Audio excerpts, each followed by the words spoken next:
Uşaqlıqdan dalaşdığım, vuran elim benim dayağım, arxamda duran tək dağım, mənim şir ürəkli bıratım. Öz aramızda dalaşsaq da, veçni mənim arxamdadır. Birlikdə dolanmasaq da, bırat mənim bıratımdır.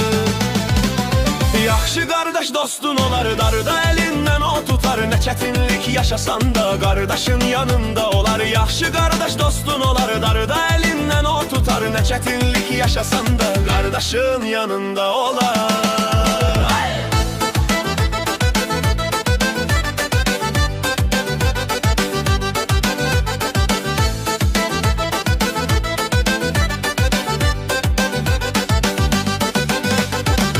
İki dostluq çox dərində, sporumuz hər şey üstündə.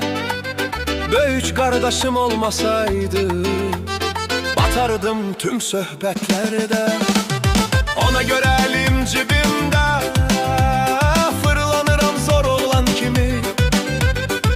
Veçni söhbətlərimdə, bıratım gəlir güllə kimi.